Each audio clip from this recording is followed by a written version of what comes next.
वही स्मृति ईरानी है जो सिर पे सिलेंडर लाद के घूमती थी और कहती थी कि भाव बढ़ गया, और आज देख लीजिए सिलेंडर कितना महंगा मिल रहा है। स्मृति ईरानी जी इस समय समझ लिए भय में है और वो बौखला के जो बोल रही है। जनता जो है इस समय परिवर्तन चाहती है, क्योंकि आपने जो वादे किए थे वो वादे जो है पूरे नहीं हो पाए हैं। भाजपा पूर्ण रूप से धर्म पे काम कर रही है, जिनके अंदर शिक्षा, रोजगार, ये सब सारी चीज़ें कुछ नहीं बची है। भाजपा सिर्फ इसी धर्म के आधार पर लड़ रही है। इस बार ये विफल रहेगी और एक शिक्षित एजुकेटेड प्रधानमंत्री बनेंगे। कह रहे हैं 400 पार है, तो 400 पार नहीं है, ये क्या कहते हैं 200 का भी आंकड़ा जो है नहीं पार कर पाएंगे। राहुल गांधी जी बहुत अच्छी मार्जिन से जीत के आएंगे, प्रदेश के लिए एक मिसाल बनेगा। इस 10 वर्षों में प्रधानमंत्री मोदी जी के नेतृत्व में जो सरकार चली है, देश का केवल विनाश करने का काम किए हैं।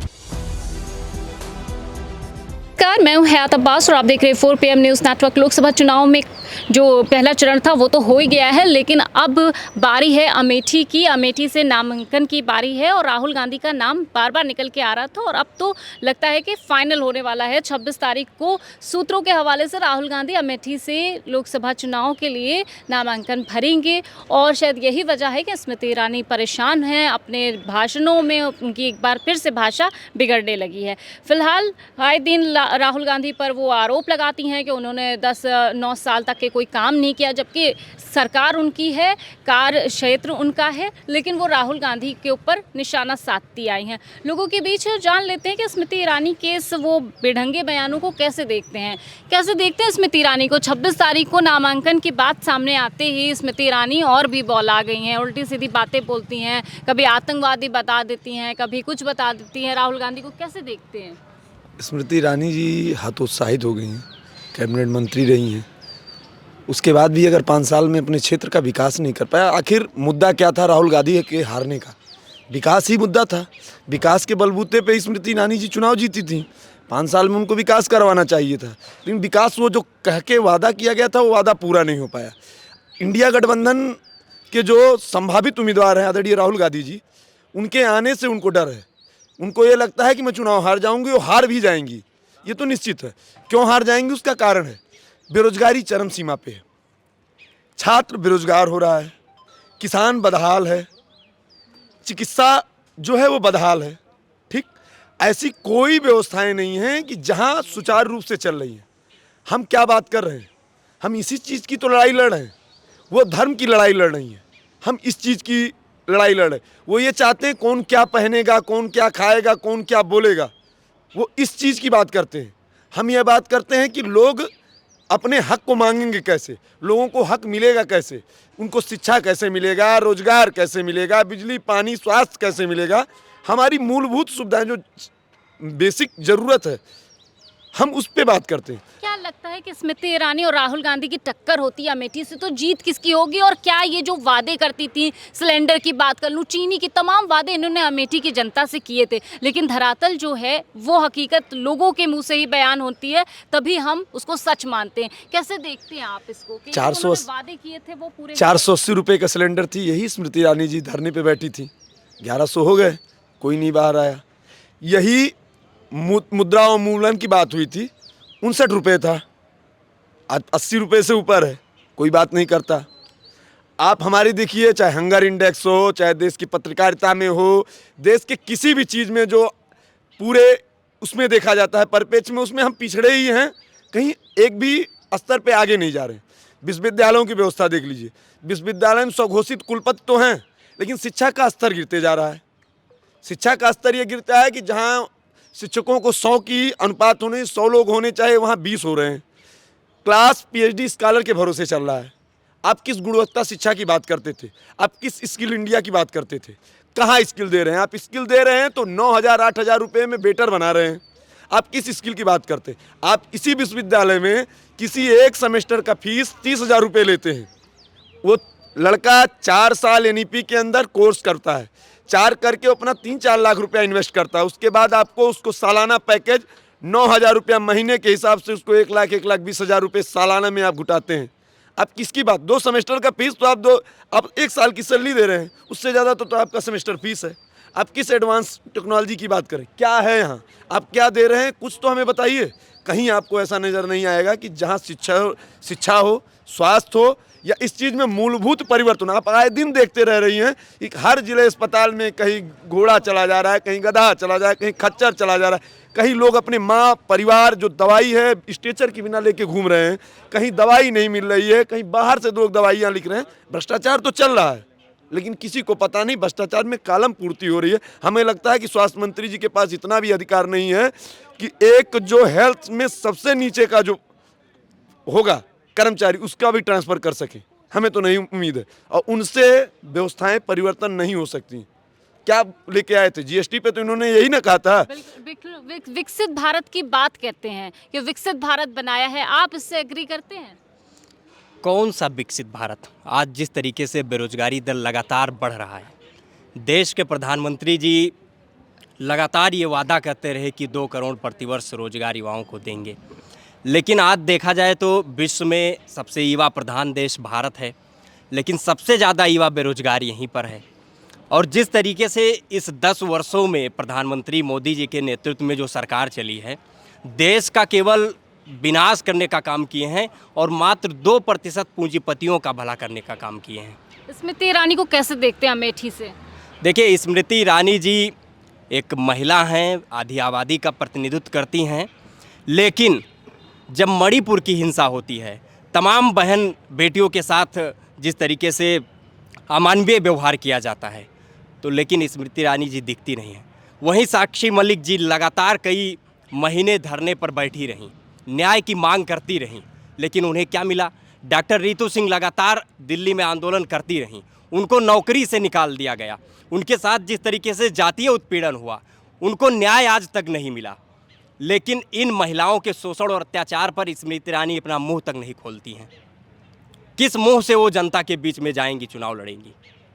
बार बार दावा तो मन से यही कर रही हैं कि इस बार हम फिर से जीतेंगे, और राहुल गांधी ने तो कुछ किया ही नहीं अमेठी की जनता के लिए। तो क्या उन्होंने जनता के लिए किया अमेठी की जनता के लिए? या मैं भारतीय जनता पार्टी की बात करूं तो देश में युवाओं के लिए जो बेरोजगार हैं उनके लिए कुछ किया?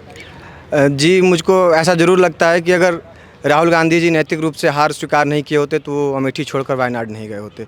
तो एक तरीके से मुझे वो बहुत पहले ही अपनी हार स्वीकार करते हुए व्यक्ति दिखाई पड़ रहे हैं, क्योंकि उत्तर प्रदेश की राजनीति तो ही धमक की राजनीति है और इस धमक में वो मैदान छोड़कर भाग गए।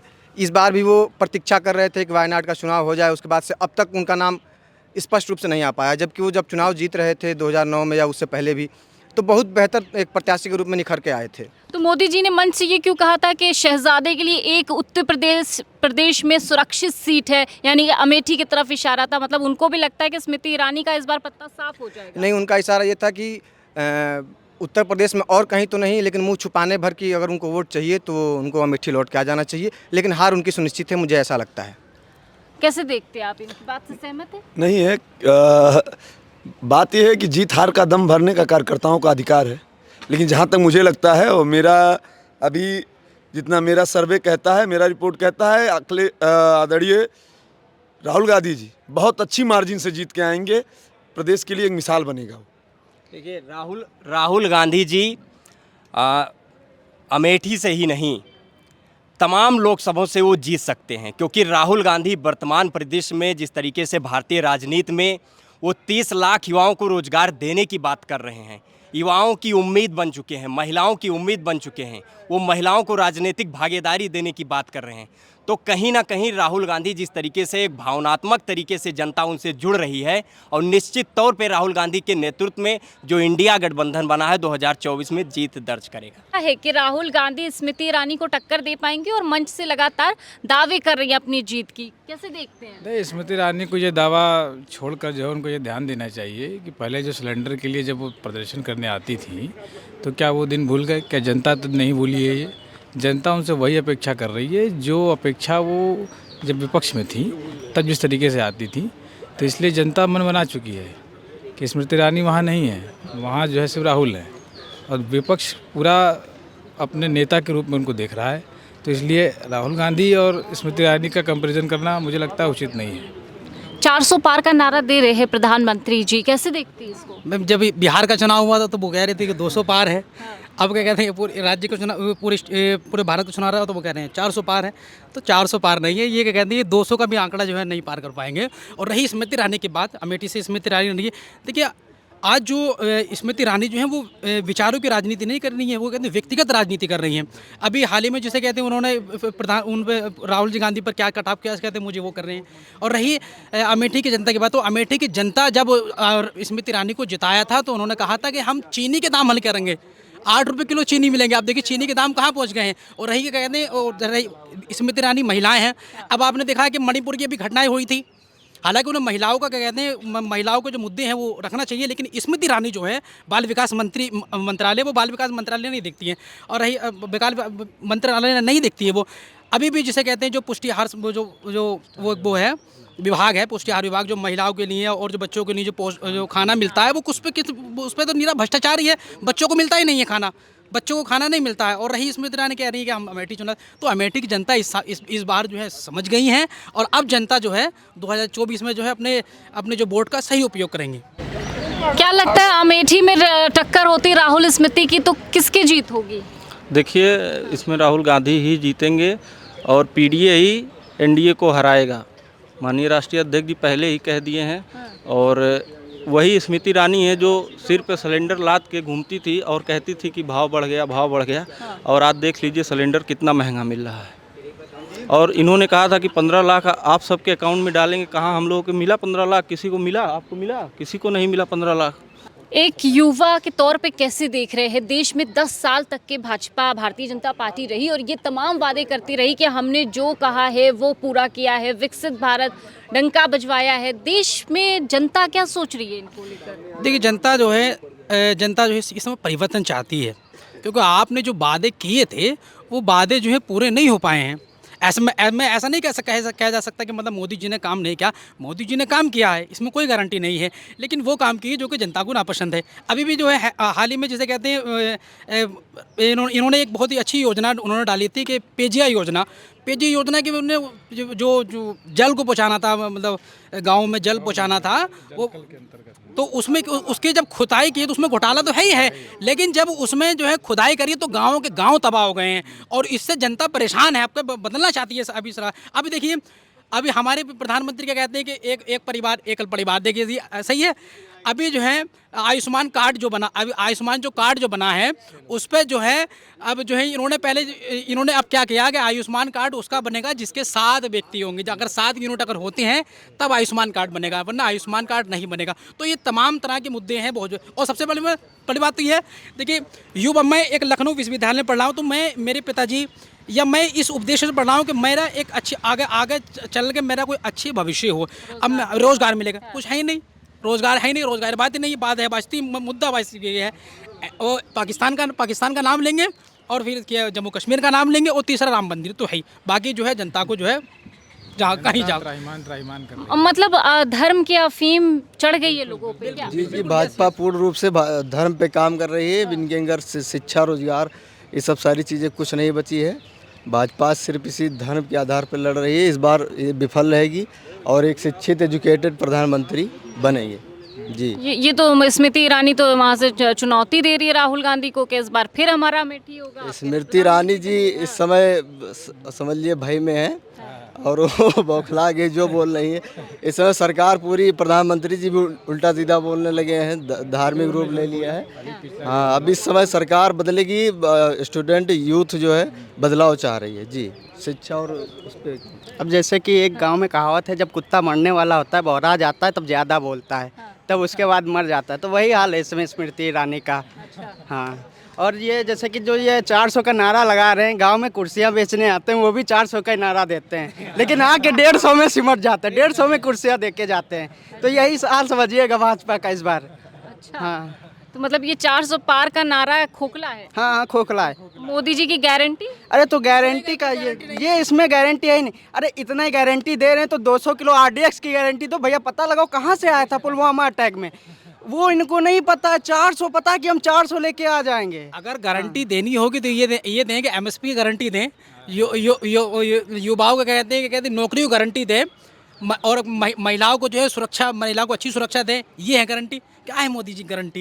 अच्छा, मोदी जी गारंटी, मोदी जो मोदी जो है गारंटी है, किस प्रकार को परिभाषित किया है मोदी जी ने गारंटी में?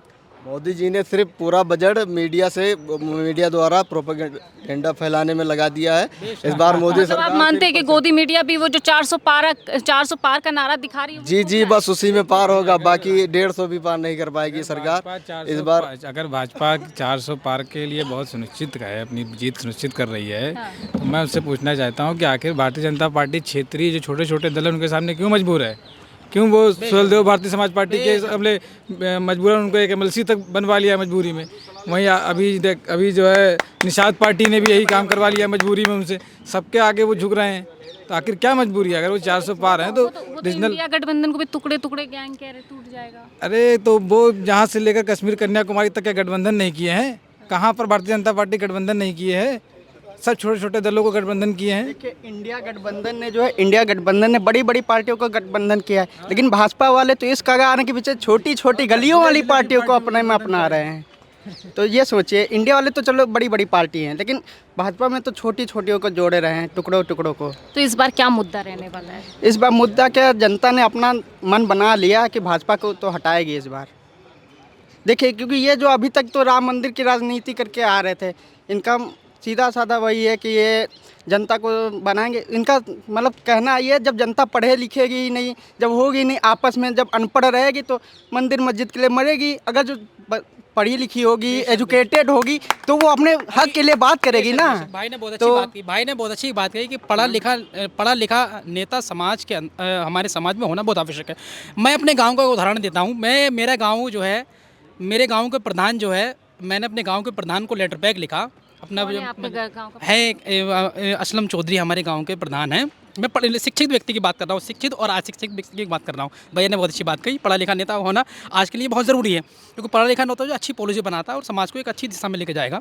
ये मैंने अपने गाँव के प्रधान को लेटर बैक लिखा कि प्रधान जी हमारी सड़क बननी है।